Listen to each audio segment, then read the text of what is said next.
Side में ये जो है नीचे में ये स्वाधिष्ठान चक्र है। इस चक्र में श्री ब्रह्मदेव का स्थान है और इससे आप सृजन करते हैं, विचार करते हैं, आगे की सोचते हैं। ये भी चक्र हमारे यहाँ कल तो बहुत ही आप लोगों का ये चल रहा था और सबका पकड़ा हुआ था स्वाधिष्ठान चक्र, क्योंकि आप लोग बहुत जरूरत से ज्यादा कल सोच रहे थे। आज जरा ठंडा है वहाँ, तो ये स्वाधिष्ठान चक्र जब पकड़ जाता है, यानी स्वाधिष्ठान पे ज्यादा प्रेशर पड़ जाता है, तभी आपको वो बीमारी होती है जिसे डायबिटीज कहते हैं। उसके बाद आपके अब मतलब थोड़े थोड़े में सब चक्र बता रही हूं मैं। ऊपर में उसके जो है ये हृदय चक्र होता है, जिससे कि आपका कार्डियक प्लेक्सस कंट्रोल होता है। इस हृदय चक्र में जगदम्बा का स्थान है। जगदम्बा जो कि सारे जगत की अम्बा है, माता दुर्गा जी उनका स्थान, और माता दुर्गा वहां बैठी हुई हैं। जिस वक्त आपकी रक्षा का स्थान टूटता है, जब आप सुरक्षित नहीं महसूस करते, जब आपको घबराहट हो जाती है, जिस वक्त आप भूल जाते हैं कि आपकी माँ जगदम्बा है, उस वक्त ये चक्र चलने लग जाता है। और ये चक्र चलने की वजह से ही आदमी में श्वास, बहुतों को जो श्वास की बीमारियां हैं या हृदय की बीमारियां हैं, वो इसी चक्र के कम हो जाने से या इस चक्र में गति अवरोध हो जाने से हो जाता है। उसके ऊपर का जो चक्र है, जिसे कि हम विशुद्धि चक्र कहते हैं, इस चक्र से पहले लेफ्ट साइड में, राइट साइड में जो जगह बनी हुई है, वहां पर श्री राम का स्थान है। क्योंकि श्री राम अपने को अवतार नहीं मानते थे, इसलिए उनका स्थान साइड में है। अब आप जानते हैं कि विष्णु जी ने 10 अवतार लिए और 10 अवतार लेते वक्त उनका जो एक अवतार राम का हुआ वो उस जगह पहुंचा, वो भी हमारे अंदर है। जितने भी अवतार हुए हैं ये हमारे लीडर्स हैं, और ये लीडर्स हमारे अंदर आकर के हमें मार्ग बताते हैं। और यही जो बीच का पथ है, जिसे हम सुषुम्ना नाड़ी कहते हैं, यही वो महालक्ष्मी का पथ है, और जिससे हमारी उत्क्रांति होती है, इवोल्यूशन होता है। और यह जो हमारे 10 अवतार विष्णु के हुए हैं, वो बिल्कुल हमारे इवोल्यूशनरी 10 स्टेजेस हैं। अगर मेरी किताब छप जाएगी तो आप देखिएगा, उसका मैंने बड़ा बारीक विवेचन दिया हुआ है। लेकिन उसका जो सबसे संपूर्ण अवतार माना जाता है, 8वां अवतार, जिसको कि हम श्री कृष्ण के नाम से जानते हैं, इनको हम संपूर्ण इसलिए कहते हैं कि वो सारे संसार के साक्षी हैं और वो सारे संसार को लीला स्वरूप देखते हैं। उनका इस जगह कंठ में पीछे नहीं था। अब कल बहुत लोगों का ये हिस्सा दुख रहा था और तकलीफ थी। अब ये हमारा बड़ा महत्वपूर्ण चक्र है, क्योंकि इसी चक्र के कारण हम मनुष्य हुए। हमारी गर्दन पहले झुकी हुई थी, वो जब ऊपर खड़ी हो गई, इस वक्त ये चक्र चालू हुआ, तब हम इसे कह सकते हैं कि हमारा विशुद्धि चक्र जो है ये जागृत है। ये कृष्ण के जमाने में, माने कृष्ण 6000 साल में हुए, 6000 वर्ष पहले होते। 6000 वर्ष पहले मनुष्य में ये धारणा आई कि मैं मानव पूरी तरह से हूं। और जब ये कृष्ण की चेतना सब पहली, तब पहली मर्तबा डिप्लोमेसी का सेंस है। कृष्ण ये डिप्लोमेसी का उपकरण है, डिवाइन डिप्लोमेसी का उपकरण है। राजकारण के बिल्कुल पूरे सूक्ष्म से सूक्ष्मतर सारे ही मार्ग जानने वाले श्री कृष्ण। उनकी गीता कुछ नहीं पर पूरी डिप्लोमेसी। गीता पे बड़े आख्यान लोग देते हैं, मुझे आती हंसी। मैंने कल आपसे कहा था कि इसमें तत्व कितना है इन लोगों ने जाना नहीं। 1-2 शब्दों में मैं आपको गीता का सूत्र बता दूं और आप इसे देखिए। गीता में कृष्ण ने सहजयोगी बताया। उसने कहा कि इसे तू अपने अंदर खोज। यही कृष्ण ने अर्जुन से कहा, पर अर्जुन था आप ही मिजाकर समझ लीजिए। और उसने कहा कि भाई तू कह रहा है कि परमात्मा को खोज और इधर कह रहा है कि तू युद्ध में जा। उन्होंने कहा था तू साक्षी स्वरूप हो पहले, और उसके बाद युद्ध में जा, तो युद्ध भी तू साक्षी रूप से देखेगा, जिससे कोई मरेगा नहीं और कोई जिएगा नहीं। लेकिन अर्जुन के समझ में नहीं आया, तो इन्होंने अपने बाप का नमूना है, इसे कहते हैं, मैं तो इसको कहती हूँ कि बाप का तरीका, कि एक लड़का है बाहर बैठा हुआ और गाड़ी में और खूब जोर से हंटर से मार रहा है और घोड़ा पीछे। बाप बाहर आता है और कहता बेटे घोड़े को आगे कर ले तभी चलेगी तेरी गाड़ी। तो लड़का कहता है कि ये कैसे, मैं तो गाड़ी को मारूंगा। तो बाप कहता है अच्छा मारते रहे, लेकिन चित्त घोड़े पे रखना। इसी तरह ही इन्होंने 2-3 एब्सर्ड कंडीशन कृष्ण ने डाल दी और सबको बेवकूफ बनाया हुआ। लेकिन मैं माँ हूं तो मैं आपको असली बात बताऊंगी, असली बात नहीं बताऊंगी, लेकिन मैं घोड़ा भी आगे करूँ, क्योंकि कृष्ण है ना, वो जानता है अपने लड़कों को कैसे ठीक करना चाहिए। और इतने 6000 वर्ष से उसने आप सबको ठीक किया ही। पहले तो उसने कर्मयोग में आपको पकड़ लिया। उसने कहा कि जो भी कर्म करना है करते रहो, लेकिन परमेश्वर आपसे छोड़ो। ये एब्सर्ड कंडीशन है, ये हो ही नहीं। ये एब्सर्ड कंडीशन कहना कि तुम वो जो भी कर्म करना चाहो करते रहो, ये हो नहीं सकता है। क्योंकि आप आगे देखिएगा कि अपने मस्तिष्क में ईगो और सुपर ईगो नाम की 2 संस्थाएं हैं, जिससे हम एक अंडाकृत हो गए। हम टूटे हुए नहीं हैं, और इस वजह से जो भी कार्य करते हैं उसमें हमारा ईगो जरूर इन्वॉल्व हो जाता है। जब कोई भी कार्य करते हैं ईगो हमारा बनता है। हर एक कार्य से हमारा ईगो निगड़ित हो जाता है। हम अंदर से ही वो ईगो हमारा बनता है, और वो है ही, मेरा मतलब अहम भाव से नहीं है, पर अहंकार जो हमारे अंदर में बैठा हुआ है, जो हमसे कार्य कर रहा है, वो हमारे अंदर है। लेकिन जब ये टूट जाता है, जब हमारे अंदर से वाइब्रेशंस बहते हैं, तो लोग कहते हैं कि बह रहा है, आ रहा है, जा रहा है, जग रहा है, हो रहा है। कोई ऐसा नहीं कहता है, कोई भी ऐसा नहीं कहता कि हम कर रहे हैं, मैं दे रहा हूं, मैं कर रहा हूं, ऐसे कोई भी नहीं कर। जब आदमी टूट जाएगा तभी वो ऐसा अकर्म में उठ सकता है, जो कृष्ण ने कहा है, जो कि एब्सर्ड कंडीशन, वही कि घोड़ा तो पीछे रख और आगे मारते रहे, तो बाद में 6000 साल बाद तो जानेगा कि ये गलत है। अब बहुत से आदमी क्या कहते हैं, हमने तो सब कर्म परमात्मा पे छोड़ी। झूठ, हो ही नहीं सकता जब तक आप टूटिएगा नहीं, ये होता नहीं। इस सत्य को जब आपने मान लिया कि नहीं होता है, तभी आप टूट भी सकते। जब टूटने के बाद आप कहते हैं हो रहा है, जा रहा है, कर रहा है, बन रहा है, अपने आप घटित होता सब कुछ दिखाई देता है। ये जब हो जाता है तभी हो सकता है। दूसरे भक्ति पर भी देखिए, उनकी मैं आपको एक छोटी सी बात बता दूं। भक्ति के बारे में उन्होंने कहा कि पुष्पम फलम तोयम, जो भी दोगे वो हम ले लेंगे, वो तो ठीक है ले लीजिएगा, और देते वक्त क्या करिएगा?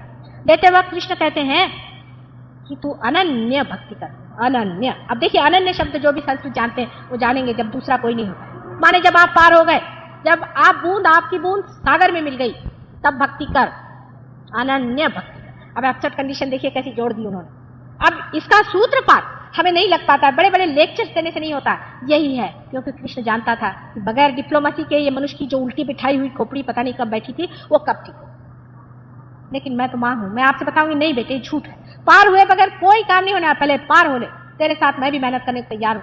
जब तक तू पार नहीं होगा मैं तेरे साथ लगी रहूंगी, लेकिन तू पार हो, क्योंकि एक मां है। कृष्ण का स्थान हमारे विशुद्धि चक्र, और विशुद्धि चक्र से ही ईगो और सुपर ईगो दोनों ही संस्थाएं यहां तक आती हैं, और उसके बीचों बीच यहां पर इसको कहना चाहिए कि आज्ञा चक्र महाविष्णु का स्थान है। और महाविष्णु का वर्णन हमारे यहाँ देवी भागवत में बड़ा सुंदर किया गया है। महाविष्णु का अवतरण इस संसार में हुआ है, जो कि जीसस क्राइस्ट के नाम से संसार में, और उसका सबसे बड़ा मुख्य तत्व है क्षमा। जीसस क्राइस्ट कोई मानव नहीं, उसने कृष्ण की जो बात है, कृष्ण जिसे कहते हैं, कृष्ण शब्द कृष्ण से आया है। कृष्ण का मतलब होता है कृषि करने वाला। राम इस सारे संसार में चल के गए, उन्होंने जमीन को पावन कर दिया। कृष्ण ने आकर के यहाँ कृषि की, यहाँ पर उसने बीज डाला। उन्होंने अपने गोकुल के उसमें जो रास रचाया, ये सब सहयोग का उन्होंने बीज डाला।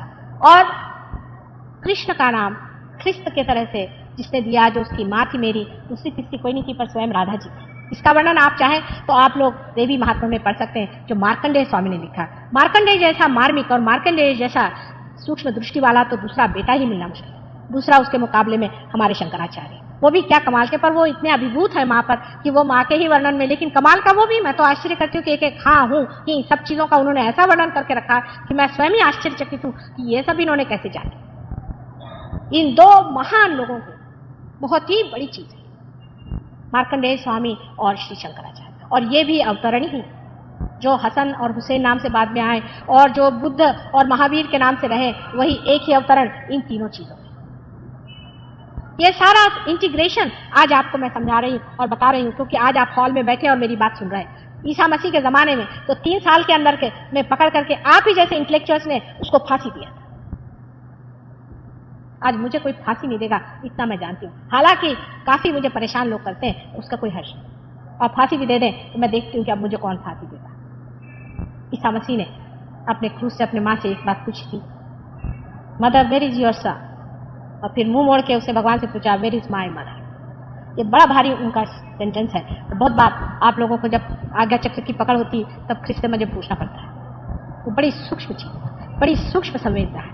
उस वक्त में वो एक खेल खेल गए, एक नाटक खेल गए, और उसी में उन्होंने कृष्ण की बात तय की और समझाया कि नैनम छिदन्ति शस्त्राणि नैनम दहति पावका, शरीर वो उठ करके रेजरेक्शन। जब तक उनका रेजरेक्शन नहीं हुआ था, उनके शिष्य लोगों ने मार जान आ सकता 2500 बीमारों को लेके आए, इसको ठीक कर उसको ठीक कर, कोई उनकी कोई बात नहीं मानता। जब उनका रेजरेक्शन होते देखा तो अवाक रह गए कि ये कैसा शरीर उठ करके चले, क्योंकि उनका शरीर स्वयं साक्षात प्रणव से बना है और वो गणेश जी का ही अवतार। किसी के बाप के ईसा मसीह नहीं थे जो कि हम कहें कि हम ही बड़े ईसाई बने हैं, और किसी के बाप के गणेश जी भी नहीं है। जब तक आप गणेश जी के नहीं हैं, आपका गणेश जी से कोई संबंध नहीं। और अगर आप गणेश जी के हैं तो श्री कृष्ण भी आप ही के साथ हैं और सभी आपके साथ हैं, क्योंकि those who are not against me are with. सब एक ही संस्था में, सातों की सातों संस्थाएं आपके साथ खड़ी हुई। इसके अलावा इन 2 चक्रों पे खड़े हुए हनुमान जी, दो नाड़ियों पे खड़े हुए हनुमान जी, और भैरवनाथ जी भी आपकी मदद करते हैं। उसके ऊपर आप देखिए कि आज्ञा चक्र पे मैंने आपको महाविष्णु का अवतरण बताया, ईसा मसीह। ये एक विशेष रूप से बनाए गए थे, और इनको ये जो पिता की बात हमेशा कहते हैं, ये कृष्ण ही की बात है। कृष्ण के लिए ही पिता कहते हैं। उनका नाम जीसस भी यशोदा से हुआ है, क्योंकि राधानी जी ने सोचा कि यशोदा जी के बारे में कहीं भी कुछ कहा नहीं गया, इसलिए उनका नाम उन्होंने जीसस, यशोदा, येसु, जेसु, जैसे हम लोग यशोदा को भी जेसु कहते हैं। कुछ देशों में युगोस्लाविया में जुगोस्लाविया कहते हैं। इस तरह से येसु और जेसु होता है। इस तरह उनका नाम उन्होंने येसु ही रखा था, लेकिन उसको जेसु, गोकुल में यशोदा को जसोदा ही कहते हैं, इसलिए उनका नाम जेसु, जीसस है। जीसस हमारे ही अपने कृष्ण के इकलौते एक बेटे, जो राधा जी ने वैकुंठ में उनको पैदा किया था, एक अंडर रूप से, एक विशेष रूप से, और उनको विशेष रूप से श्री कृष्ण ने एक बड़ा भारी वरदान दिया था कि मेरे अर्पित जो कुछ भी होगा उसका 16वां हिस्सा बेटे मैं तुम्हारे लिए निछावर करता हूं, और तुम मेरे से ऊपर प्लेस्ड होगे और सारा संसार तुमको आश्रय माने। और ये लोग क्रिश्चियन बनाने जो निकले, इनके बाप दादे और परदादे भी कभी नहीं समझ सकते कि ईसा मसीह कौन था। ये तो पढ़ने को भी तैयार नहीं, देखने को भी तैयार नहीं है कि हमारी संपदा में और हमारे धर्म पुस्तकों में और हमारे बड़े बड़े महान लोगों ने कितना ईसा पे काम किया हुआ, और वो आज भी हमारे लिए पूजनीय है। आपको आश्चर्य होगा कि लंदन में यीशु मसीह पे आजकल इतना गंदा एक पिक्चर बनाने की कोशिश कर रहे हैं कि यीशु मसीह का उनके माँ से बुरा संबंध था। ऐसा अपने देश में कोई हिंदुस्तानी बर्दाश्त नहीं कर सकता, चाहे वो ईसाई हो चाहे नहीं। ये कैसे? वहां बर्दाश्त हो सकता है, अमेरिकन देख सकते हैं, इंग्लिश देख सकते हैं, जर्मन देख सकते हैं, लेकिन हिंदुस्तानी एक भी आदमी ऐसे पिक्चर में नहीं जाएगा और सारा देश खिलाफ खड़ा हो जाएगा। हालांकि हम लोग कोई ईसाई नहीं, यह हमारे देश की पवित्रता की भावना है, और इन्हीं छोटी छोटी बातों से हम लोग बंधे हुए हैं। अभी मेरे शिष्य आए हुए हैं लंदन से, वो कहते हैं आप लोग कितनी छोटी छोटी चीजों पे चलते हैं, आपके यहाँ कितना प्रोटोकॉल चलता है, आपके यहाँ किस तरह से किसी को बहन मान लिया। अभी कोई हमारे पड़ोसी थे, तो मैंने कहा ये मेरे दामाद के बड़े भाई हैं। उनका इनके तो बड़े भाई हैं क्या? आप तो कह रहे थे वो एक ही लड़का। मैंने कहा वैसे हमारे यहाँ कहा जाता है। उनकी ये समझ भी नहीं आता हमारे छोटे भाई बहन कैसे तरह से हमारी सोसाइटी बनी हुई है, किस तरह से हमारा समाज सुंदरता से बना हो। इसको तोड़ो, इसको खत्म करो। उनसे सीखने का कुछ नहीं, मैं आपको बताती हूँ, उनसे कुछ भी सीखना। उन्होंने थोड़ा बहुत पैसा इकट्ठा कर लिया, लेकिन अपने को बिल्कुल नर्क के गर्भ में उतार दिया है। आप लोग उनसे कुछ मत, आपकी संस्कृति को बचाइए, बहुत जरूरी है। ये सारे संसार को बचाने वाली संस्कृति मैं आपसे बताती हूँ, और इसके बड़ी पीछे में बहुत अनेक वर्षों की तपस्या और अनेक वर्षों की पवित्रता बड़े बड़े महान लोगों की लगी हुई है। और इसको आप ऐसे ही मूर्खता से न, इसके बारे में आप पढ़ना नहीं चाहते तो मत पढ़िए, लेकिन इसको समझने की कोशिश करें। इसके ऊपर में आप जो सबसे ऊंचा संस्कार है जिसको कि तोड़ा जाता है, इसमें कलकी का अवतरण है, जो कि कलेक्टिव कॉन्शियसनेस को लाता है, जो कि सारी समग्रता को लाता है, और सारा के सारा पूरा संसार का जो भी नक्शा है उसको एक सूत्र में बांधता है। वो ऊपर में कलकी का अवतरण। सबसे ऊंचा यहाँ पर स्थान मैंने आपसे कहा था सदाशिव का होता है। जब ये चक्र खुल जाता है तब सदाशिव का चक्र वो खुल जाने की वजह से, और वहां से एक छोटी सी नाड़ी जो कि हृदय पे उतरती है, वहां पर सर्वव्यापी जो सूक्ष्म शक्ति है वो उसमें से गुजर करके और इसमें आ जाती है। आपको समझाना हो तो ऐसे समझ लें कि अगर आप यहाँ पर बैठे हुए हैं तो यहाँ हर तरह का चित्र है और हर तरह का गाना चल रहा है, लेकिन आपको सुनाई नहीं दे रहा। आप अगर यहाँ रेडियो लगा दें तो आप गाना सुन सकते हैं, आप टेलीविजन लगा दीजिए तो आप देख सकते हैं, लेकिन सब चीज सूक्ष्म में फैली हुई आपको नहीं मिलता। उस सूक्ष्म को पकड़ने वाली शक्ति जब आपके पास हो जाएगी तभी आप उसे पकड़ सकते हैं। अब सिर्फ आपको करना इतना है कि इस चीज को आप पालें। इसको क्रिटिसाइज करने से और अपनी अकल पघाने से कुछ नहीं होने वाला। ऐसे बड़े अकलमंद और अतिशाणे जिसको कहते हैं दुनिया में बहुत हो गए, उनमें से आपको नहीं होना है। आज ही एक साथ मैंने बताया कि एक वो कोल्हापुर में एक गधे जी है, वो मेरे पीछे पड़ गए, मेरी जान को लगे, मैं क्या करूं। उनका माता जी हर एक संतों का ऐसे, हर एक संत के पीछे में कुछ न कुछ 1000 तो ऐसे ही दुष्ट पैदा हुए हैं और ढोंगी लोग पैदा हुए हैं, और उनके साथ में और हजारों लोग उसके पीछे पड़े, उसके जान को लगे। मैंने कहा चलो मेरे को तो आज के लिए मच्छरों जैसे लगते हैं, उससे ज्यादा उसका महत्व है, लेकिन आप लोग कम से कम समझदारी रखें, क्योंकि मेरे लिए और कुछ नहीं, मेरे लिए सिर्फ यह है कि मेरे बच्चे, मेरे जो कुछ आज गिरी कंदरों में अनेक वर्षों से, हजारों वर्षों से खोज रहे थे, वो आज यहाँ बैठे हुए हैं, वो इसे प्राप्त करें। मेरे पति कभी कहते हैं कि तुम ये सब क्या कर रही हो, इतनी क्यों मेहनत करती हो, तो मैं कहती हूँ मैं संतों की सेवा कर रही हूँ। तो कहते हैं मुझे तो कोई संत नहीं दिखाई देता। तो मैंने कहा ये आजकल मॉडर्न टाइम्स है तो सब सूट बूट पहन के आते हैं, लेकिन है संत। अगर संत नहीं होते तो मेरे दरवाजे क्यों आते? ये संत ही है, और इसीलिए मैं अपने को बड़ी भाग्यशाली नहीं समझती हूँ कि इतने संत हैं। और आपसे सच बताऊं, मैं अपने से इस वक्त बहुत संतुष्ट हूँ कि कभी भी किसी भी जन्म में, अनेक अवतरण में मैंने कभी भी इतना कार्य नहीं किया, और कभी भी इतने लोग पार नहीं मेरे हाथ से। क्राइस्ट के भी कोई भी डिसाइपल्स एक भी पार नहीं था, और हर तरह कोशिश करने से भी बहुत लोग कम पार होते थे। आज ऐसा बड़ा सुंदर समय है कि जब इतने लोग हाथ से पार हो रहे हैं। सिर्फ जरा सा आप इसमें जम के बैठिए, इसमें थोड़ी बैठक चाहिए। आप जानते हैं संगीत के लिए भी बैठक चाहिए, फिर परमात्मा का संगीत सुनने के लिए तो थोड़ी सी बैठक चाहिए। आप ही को आनंद आएगा, आप ही को सुख आएगा, आप ही से पाएंगे। कल बहुत गड़बड़ सड़बड़ हो गई, किसी को मैं ठीक से पार नहीं कर पाई। इतने लोग आए हैं, ये कुछ नए तरीका अनुभव है। मैं ये चाह रही थी कि आप लोग मेरी तरफ हाथ करके बैठें। आप में से हो सकता है कोई अगर बैठे हों तो पा लिया होगा। थोड़ा जूता उता उतार लें, देखते हैं, थोड़ी देर बैठिए और उसके बाद अगर बन पड़ा तो मैं स्वयं ही आती हूँ। आप लोगों को सबको एक एक देखती हूँ मैं, और सबको आप अपनी जगह बैठे रहिए। मैं टाइम देने के लिए तैयार हूँ, आप भी थोड़े टाइम से बैठें। मैं चाहती हूँ कि जो लोग यहाँ बैठे हैं सबको मैं पूरी तरह से आशीर्वादित करूँ। आज नहीं पार हुए तो कल फिर आना यहाँ पर। कल यहाँ संगीत है, शाम को शोभा गुट्टू और कुछ आर्टिस्ट को बुलाया है, आपको सबको फ्री आना होगा। कल आप लोग ज़रूर आए यहाँ पर और यहाँ पर संगीत सुने। और संगीत के वक्त भी मैं कोशिश करूँगी कि संगीत के द्वारा आपको पार करने का प्रयत्न करूँ, क्योंकि शोभा गुट्टू भी पार हो गई हैं और वो जो बाकी के जितने भी संगीत वाले हैं वो भी हो गए हैं। अनेक लोग इस तरह से पार हो गए हैं, बड़े बड़े लोग यहाँ पर पार हुए हैं। हमारे माननीय जस्टिस वैद्य भी बड़े ही ऊँचे सहयोगी हैं और वो एक क्षण में पार हो गए। उनकी कमाल की उनकी अनुभूतियाँ हैं। शायद वो भी कल आ रहे हैं, वो भी इस मामले में बताएंगे। बड़े ही सज्जन हैं, बड़े ही विद्वान और बड़े ही नम्र हैं, वो भी कल आ रहे हैं। ऐसे अनेक कलकत्ता हाईकोर्ट के मित्रा चीफ जस्टिस वो भी पार हो गए हैं और बहुत से डॉक्टर्स भी हैं जो पार हैं। और डॉक्टर नागेंद्र सिंह का अगर आपने नाम सुना तो वो भी पार हो गए हैं।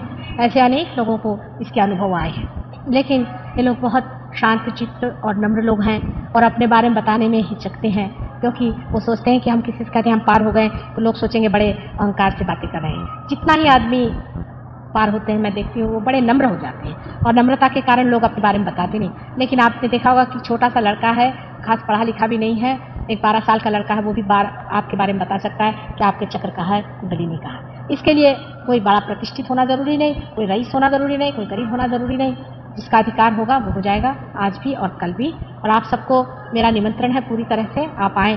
और जो सहयोग में पार हो गए हैं और जो सहयोगी हो गए हैं उन लोगों से विनती है कि आप सब नाम दे दें अपना यहाँ पर। इसके अलावा भारतीय विद्या भवन में हर मंगलवार को शाम को हमारे सहयोगी लोग वहाँ पर लेक्चर करते हैं और मेरे लेक्चर के टिप्स सुनाते हैं। इसके अलावा आपको कोई भी प्रश्न हो, किसी को पार करवाना हो, कोई बात हो तो आप जा सकते हैं और ये लोग स्वयं समर्थ है। ये सब लोग मिलकर के आपकी पूरी मदद करेंगे। किसी को अगर कोई बीमारी हो तो वो भी जा सकते हैं और सब काम फ्री है। आपको इसके लिए पैसा देने का नहीं, क्योंकि आपके माँ का प्यार है और इसमें पैसे की कोई बात नहीं। आपको बहुत बहुत धन्यवाद।